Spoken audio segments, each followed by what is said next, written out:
کبھی کسی کو یہ بھی نہیں کہا کہ بھائی تم ایسے کیوں ہمیں بول رہے ہو، اس طرح بھی نہیں کہا. چھوٹا سا ایک واقعہ یہ بھی امام غزالی نے نقل کیا ہے. وہ کہتے ہیں کہ ابراہیم بن ادہم مشہور شخصیت گزرے ہیں. وہ کہتے ہیں ایک مرتبہ وہ جا رہے تھے تو ایک سامنے سپاہی آ رہا تھا. جس طرح ہمارے لوگ ہوتے ہیں، ہمارے ملک کے لوگ، یہاں تو اچھا نظام ہے، یہاں تو اچھی طریقے سے بات کرتے ہیں، اور پھر ہمارے جھوٹے سچے بہانوں کو بھی نہیں قبول کرتے. پولیس والے ہمارے جھوٹے سچے بہانوں کو بھی وہ قبول نہیں کرتے. وہ کہتے ہیں بھائی تم نے قانون کی خلاف ورزی کی ہے، اس لیے یہ تمہیں فائن یا جو بھی جرمانہ ہے وہ ادا کرنا پڑے گا. تو وہ جو جا رہے تھے سامنے ایک سپاہی آ رہا تھا، تو سپاہی راستہ بھٹک گیا تھا. تو اس نے ابراہیم بن ادہم سے پوچھا، وہ اپنی کیفیت میں جا رہے تھے. اب جب ذکر کی بات جو ہو رہی تھی، جب اس ذکر کی کیفیت میں ہم جاتے ہیں تو اس کے اثرات کچھ اور ہوتے ہیں. وہ حضور علیہ السلام جب اس ذکر کیفیت میں جاتے تھے، وہ فرماتے تھے پھر خدا کے سوا ہمیں کچھ نظر نہیں آتا تھا. تو وہ جا رہے تھے تو اس کیفیت میں سامنے سپاہی آ رہا تھا. سپاہی نے ابراہیم بن ادہم سے کہا کہ آبادی کہاں ہے. وہ اپنی کیفیت میں جا رہے ہیں، اس نے آبادی کہاں ہے. تو اچانک وہ ان کی آواز سن کر انہوں نے آنکھیں کھولی، اس کی بات سنی تو انہوں نے کہا آبادی. تو انہوں نے قبرستان کی طرف اشارہ کیا کہ یہ آبادی ہے. تو سپاہی نے کہا یہ درویش میرے ساتھ ٹھٹا مذاق کر رہا ہے. تو اس نے دے تھپڑ مارا. تو لوگ اور گزر رہے تھے، انہوں نے ان کی بات اس صورت کو دیکھا، اس کو کہا کہ بے وقوف، یہ کوئی درویش عام درویش نہیں ہے، یہ خدا کا نیک بندہ ہے، ابراہیم بن ادہم ہے، تم نے اس کو تھپڑ مارا ہے. تو لوگ اس کو جھڑکنے لگے. تو اس نے معافی مانگی. تو ابراہیم بن ادہم ہنسنے لگے. اب روحانیت کیا ہے میں اس پر بات پر آ رہا ہوں. تو اس نے کہا کہ بھائی تم نے جب مجھے تھپڑ مارا تھا، لوگ اس کو غلط بھی کہہ سکتے ہیں، ان کو اجازت ہے، یہ ایک واقعہ ہے. جو میرے احساسات ہیں وہ میرے احساسات ہیں، جو آپ کے احساسات ہیں وہ آپ کے احساسات ہیں. تو آپ نے کہا کہ بھائی اس نے جب مجھے تھپڑ مارا تھا نا، اسی وقت ہم نے اس کے لیے جنت کی دعا کی تھی. ٹھیک ہے. لوگوں نے کہا یہ کیسے ہو سکتا ہے، اس نے تھپڑ مارا، آپ نے اس کی جنت کی دعا کی. تو لوگوں نے کہا کہ بھائی، لوگوں سے آپ نے کہا کہ بھائی اس نے مجھے تھپڑ مارا، یہاں تو تکلیف ہوئی کہ میں نے اپنا گال سہلایا. ٹھیک ہے، مجھے تکلیف ہوئی، میں نے گال سہلایا، لیکن اس کے بدلے میں خدا مجھے کیا دے گا؟ اگر میں صبر کرتا ہوں، اس کو برداشت کرتا ہوں، تو خدا مجھے کیا دے گا؟ تو لوگوں نے کہا آپ کو نیکی ملے گی. آپ نے فرمایا نیکیوں کی وجہ سے لوگ کہاں پہنچتے ہیں؟ انہوں نے کہا جنت میں پہنچتے ہیں. تو آپ نے کہا اس نے تو میرے جنت کا راستہ آسان کیا. مفہوم سمجھ میں آیا آپ کے؟ اس نے تو میرے لیے جنت کا راستہ آسان کیا. یہاں تو تکلیف ہوئی، میں نے سہلا دیا نا، یوں تو آرام آ گیا. لیکن آگے اگر میں دیکھوں تو اس نے میرے لیے جنت کا راستہ آسان کیا، اس نے میرے لیے جنت کا راستہ آسان کیا، تو میں نے بھی اس کے لیے جنت کا راستہ آسان کر دیا. اس کا یہ مطلب نہیں ہے کہ آپ جو تھپڑ مارے آپ تھپڑ کھاتے چلے جائیں، یہ اس کا یہ مفہوم نہیں ہے. لیکن اس کا ایک مثبت زاویہ ہے، ایک مثبت پہلو ہے جو ہم جس پر سوچنے کی کوشش کریں. تو ذکر کے لیے میں عرض کر دیتا ہوں، بات لمبی ہو گئی. جس کی پہلے شروع میں نے عرض کیا تھا کہ ہم یہاں ذکر کے لیے جمع ہوئے. سلسلہ نقش بندی ہے. اس سلسلہ نقش بندی میں ذکر خفی ہے. ذکر خفی انسان کے دل سے ہوتا ہے، اور یہ اس انسان کے دل کا مقام ہے. اور حضور علیہ السلام نے ارشاد فرمایا ہے ان فی جسد الانسان لمضغۃ اذا صلحت صلح الجسد كله واذا فسدت فسد الجسد كله الا وهي القلب. آپ صلی اللہ علیہ وآلہ وسلم نے فرمایا کہ آپ کے جسم میں، میرے جسم میں، آپ کے جسم میں، سب لوگوں کے جسم میں گوشت کا گوتھڑا ہے. آپ صلی اللہ علیہ وآلہ وسلم نے فرمایا اگر وہ ٹھیک ہو جائے تو آپ کا پورا بدن ٹھیک ہو جائے گا. اگر اس میں خرابی پیدا ہو، فساد پیدا ہو، تو پورے بدن میں خرابی پھیل جائے گی. آپ صلی اللہ علیہ وآلہ وسلم نے فرمایا کہ وہ گوشت کا لوتھڑا، آگاہ ہو جاؤ، تم سب کو پتہ ہونا چاہیے، خبردار ہو جاؤ، وہ گوشت کا لوتھڑا کچھ اور نہیں ہے، وہ تمہارا دل ہے. کہا گیا ہے کہ دل جسم کا بادشاہ ہے. جس طرف دل آتا ہے آدمی وہ کر گزرتا ہے. دل آ گیا تو پہاڑوں پر بھی آدمی چڑھ جاتا ہے. دل آ گیا تو چاند پر بھی پہنچ جاتا ہے. دل آ گیا تو سمندر میں بھی کود پڑتا ہے. ایسا ہے یا نہیں ہے؟ ایسے دل آ گیا تو کسی اچھی رنگت والے پر آ گیا تو اچھی رنگت والا پیارا ہو گیا. اس کی اچھی رنگت لوگوں کو نظر نہیں آ رہی ہے تو بھی اس پر دل آ گیا تو اس کے لیے وہ حسین ہے. وہ کہہ رہے ہیں مجنوں کی بات مشہور ہو گئی کہ بھئی لیلا پر عاشق ہو گیا ہے. یہ بغداد کے عروج کا زمانہ تھا, یہ جو ایک افسانوی داستان ہے تو بغداد کے عروج کے زمانے کی بات ہے. تو خلیفہ وقت کو پتہ چلا کہ اتنا پڑھا لکھا بندہ جس کا نام قیس ہے اور بڑے خاندان سے تعلق رکھتا ہے اور اس کے پاس دنیا کی ہر چیز دولت موجود ہے اور وہ اتنا بے قابو ہوا ہے ایک عورت کی محبت میں کہ وہ دن رات لیلا لیلا کرتا ہے. یہ واقعہ رومی صاحب نے اپنے مثنوی میں بیان کیا. تو خلیفہ وقت نے مجنوں کو بلا لیا, اس کو باہر کہا کیا ہو گیا ہے تمہیں؟ تو بھائی اس نے کہا تو لیلا لیلا کرتا ہے, کیا ہے تمہارے لیے؟ اس نے تم نے کبھی لیلا کو دیکھا ہے؟ مجنوں نے اس کو کہا تم نے کبھی لیلا کو دیکھا ہے؟ بادشاہ تھا, اس نے کہا بھائی لے آؤ لیلا کو. اب لیلا تو اس کی ریت میں تھی, مجنوں کا تو رشتہ کوئی اور تھا تو وہ لیلا کو پکڑ کر لے آئے. بادشاہ نے اپنے محل کی کھڑکی سے اس کو لیلا کو دیکھا, اس نے کہا یہ تو میری عام جو لونڈیاں ہیں اس سے بھی گئی گزری ہے, اس کی رنگت بھی تو اتنی صاف نہیں ہے, تمہیں کیا ہو گیا ہے؟ تو مجنوں نے اس کو کہا کہ بھائی خلیفہ وقت تم نے لیلا کو اپنے محل کی کھڑکی سے دیکھا ہے, لیلا کو دیکھنا ہے تو میری آنکھ سے دیکھو پھر تمہیں پتہ چلے گا. تو دل جس پر آ جاتا ہے تو وہ چیز پھر نرالی ہو جاتی ہے. تو میرے دوستو یہ جسم کا بادشاہ دل ہے. نقش بندی سلسلے میں ذکر خفی ہوتا ہے, زبان تالوں کے ساتھ چسپان رہے, توجہ دل کی طرف رہے. آپ کھڑے ہوئے ہیں, بیٹھے ہوئے ہیں, لیٹے ہوئے ہیں, بس یہ خیال, جس طرح میں نے جھیل کی صورت حال کی بات عرض کی تھی, دنیا جو ہے ہمارے جسم سے تعلق رکھتی ہے. جسم کو دنیا کے کاموں میں مصروف رکھنا چاہیے, کاروبار زندگی بھرپور طریقے سے کریں.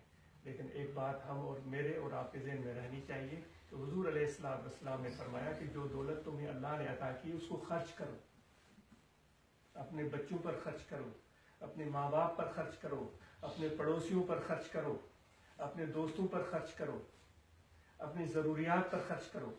حضور علیہ السلام نے کس چیز سے منع فرمایا کہ ذخیرہ اندوزی نہ کرو, سانپ بن کے اس کے اوپر بیٹھ نہ جاؤ. اور لاکھوں کروڑوں جو ہے وہ جمع ہو گئے ہمارے اکاؤنٹ میں, ابھی بھی ہمیں تسلی نہیں ہو رہی ہے, ہمیں اور بھی چاہیے. یہ حضور علیہ السلام کا طریقہ نہیں تھا.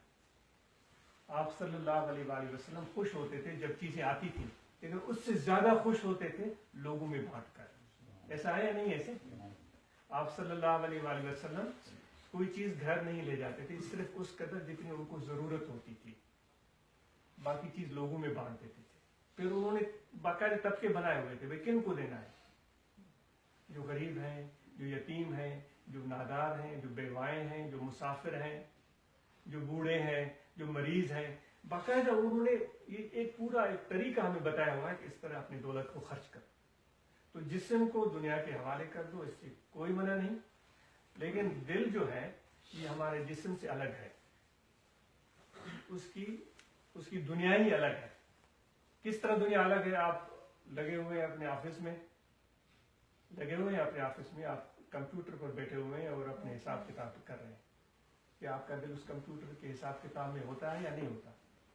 اکثر و بیشتر اس میں نہیں ہوتا, دل کہیں اور ہوتا ہے. تو ہمارے مشائخ سلسلہ نقشبندیہ کے کہتے ہیں کہ اس دل کی دنیا الگ ہے, جسم کی دنیا الگ ہے. دل کی دنیا کو آباد کرنے کی کوشش کرو اللہ کے یاد کے ساتھ, محبت کرو اپنی ذات سے بڑھ کر اللہ کے ساتھ. یہ ایک مشغلہ ہے جو آپ کو اور ہمیں ملے گا, اور مثبت مشغلہ ہے. اس سے انشاءاللہ کوئی بھی کرے, کبھی بھی اس کو, کبھی بھی, یہ آج اس کو گارنٹی سے کہہ نہیں سکتا, لیکن میرا دل کہتا ہے کہ یہ تو میں کہہ دوں کہ یہ گارنٹی سے آپ کو عرض کی جاتی ہے, کبھی بھی اس یاد کا آپ کو نقصان نہیں ہوگا, کبھی بھی نقصان نہیں ہوگا. اس میں کوئی خرابی نہیں ہے. چاہے نان مسلم بھی ہو نا, اس کو بھی کوئی نقصان نہیں ہوگا. بھلے وہ خدا میں یقین نہیں رکھتا, اگر وہ بھی یہ ذکر کرے نا اس کو بھی نقصان نہیں ہوگا, بلکہ مجھے امید واثق ہے اس کو فائدہ ہوگا. کیا فائدہ ہوگا؟ اس کو سکون ملے گا, اس کو حوصلہ ملے گا, اس کی امید بڑھے گی, اس کی مشکلاتیں آسان ہوں گی, اس کے راستے کھلیں گے, اس کو ترقیاں ملیں گی.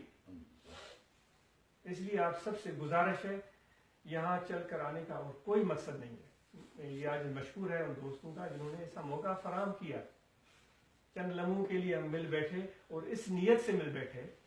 وہ کہتے ہیں کہ یوسف علیہ السلام کو جب بیچا جا رہا تھا مصر کی بازار میں تو سب لوگ پہنچ گئے تھے، قرآن مجید کا واقعہ ہے، بڑے بڑے امیر آ گئے تھے اور انہوں نے بڑی بڑی قیمتیں لگائی تھیں۔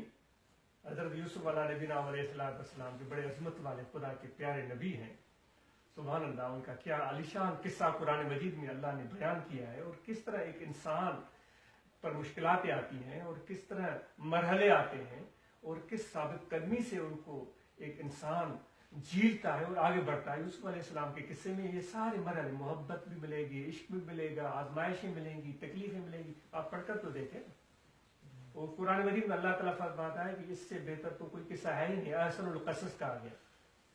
تو جب وہاں لوگ آئے تھے تو سب نے خریداری کی کا ارادہ کیا تھا۔ مولانا رومی صاحب فرماتے ہیں کہ ایک بڑھیا بھی آئی ہوئی تھی، اس نے سوتر ہاتھ میں پکڑا ہوا تھا، چند دھاگوں کی ایک چھوٹا سا ایک گٹھڑی تھی اس نے ہاتھ میں پکڑی ہوئی تھی۔ تو بڑھیا کو لوگ کہنے لگے کہ یہ بڑھیا، یہ یہاں لوگ آئے ہوئے ہیں سونے کے انبار لے کر اور وہ بڑی اشرفیاں اور دینار اور درہم لے کر، یہ تم سوتر لے کر آئی ہو، اس کی قیمت چند پیسے بھی نہیں ہے، اس سے کیا خاک تمہیں یوسف ملے گا؟ تو بڑھیا نے کہا تھا کہ مجھے یوسف ملے نہ ملے، لیکن میں اس بازار میں آ گئی ہوں، اس نیت اور ارادے سے آ گئی ہوں کہ میں بھی اس خریدنا چاہتی ہوں، کم از کم یوسف کے خریداروں کی نام کی لسٹ میں میرا نام بھی تو آ جائے گا نا۔ بھائی ہم گناہ گار، بدکار، سیاہکار کچھ بھی ہے، آپ بڑے اچھے نیک اور بہترین ہیں، میں اپنی بات عرض کر رہا ہوں، کتنے بھی گناہ گار، لیکن یہاں جب بیٹھے ہیں اتنے سارے لوگ بیٹھے ہوئے ہیں اور اس نیت سے بیٹھے ہوئے اللہ کا ذکر کرنا چاہتے ہیں، اگر یہ ناجیز بھی یا کوئی اور اس میں شامل ہو گیا تو خدا کے ذکر کرنے والوں کی لسٹ میں اس کا نام بھی آ گیا۔ یہ کم کامیابی ہے؟ اس کو آپ کیا سمجھتے ہیں؟ کوئی یہ عام بات ہے؟ یہ بہت خاص بات ہے، لیکن اس کی سمجھ ہونی چاہیے۔ وہ سندھی میں اردو میں کہتے ہیں کہ بھائی حلوہ کھانے کے لیے بھی منہ چاہیے، یہ اتنی بڑی بات ہے۔ تو آپ اور ہم خوش قسمت ہیں، خدا نے چاہا، اللہ نے چاہا تبھی یہ ہمیں موقع ملا۔ تو اس لیے ذکر قلبی کریں، دل کی طرف رکھیں، کھڑے ہیں، بیٹھے ہیں، لیٹے ہیں، سوئے ہیں، جاگے ہیں، ہر مرحلے میں کام دنیا کے کرتے رہیں، لیکن دل کی دنیا کو اللہ تعالیٰ کے ذکر سے آباد کریں، کیونکہ اللہ تعالیٰ فرماتا ہے لا یسعنی ارضی ولا سمائی ولیکن یسعنی قلب عبدی المومن، حدیث کے الفاظ ہیں۔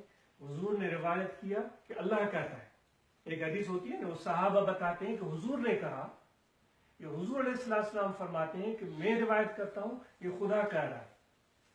اللہ کیا کہہ رہا ہے کہ میں زمینوں میں نہیں سماتا، مجھے زمینوں مت ڈھونڈو، میں آسمانوں میں نہیں سما سکتا، مجھے آسمانوں مت ڈھونڈو، مجھے پہاڑوں میں، دریاؤں میں، سمندروں میں مت ڈھونڈو، میں اگر کسی جگہ سما سکتا ہوں، وہ میرے بندے، اے انسان تیرے دل میں سما سکتا ہوں، مجھے انسان کے دل میں ڈھونڈو، میں وہاں تمہیں ملوں گا۔ تو یہ ذکر قلبی اس وجہ سے ہم عرض کرتے ہیں تاکہ اس میں اللہ کی یاد آ جائے تو یہ خدا سے محبت سے آباد ہو جائے۔ اس کے لیے کوئی وضو کا شرط نہیں، کوئی پاکی کا شرط نہیں، جسم کی پاکی، کپڑوں کی پاکی، کوئی بھی شرط نہیں، کسی بھی مکتب فکر سے تعلق ہو، کوئی بھی اس کا عقیدہ ہو، کوئی بھی اس کا کام ہو، صرف اس کو سادہ سی بات عرض کی جاتی ہے کہ وہ چلتے بیٹھتے کھاتے پیتے یہ مشق کرے، اللہ اللہ اللہ اللہ اللہ اللہ، یہ خیال رکھے۔ زبانی سے میں نے تو اللہ کا نام زبان سے لیا نا، تو یہ زبانی ذکر ہو گیا، یہ خیال سے ذکر ہوگا اور اس کا تعلق دل سے ہے۔ یہ تھوڑی مشق کرے نا تو یہ خیال کا جو سلسلہ ہے وہ ذکر سے بند جائے گا۔ پھر جب بھی آپ دل کی طرف دیکھیں گے تو آپ کو اللہ تبارک و تعالیٰ یاد آئے گا، اور اس کی یادگیری سے آپ کو حوصلہ ملے گا، آپ کو ہمت ملے گی، کیونکہ آپ کو یہ پتہ چلے گا کہ میرے دوست مجھے چھوڑ سکتے ہیں، میری اولاد مجھے چھوڑ سکتی ہے، میرے بھائی مجھے چھوڑ سکتے ہیں، دنیا مجھے چھوڑ سکتی ہے، ہر چیز مجھے چھوڑ سکتی ہے، لیکن خدا مجھے نہیں چھوڑتا، کیونکہ وہ میرے دل میں بستا ہے۔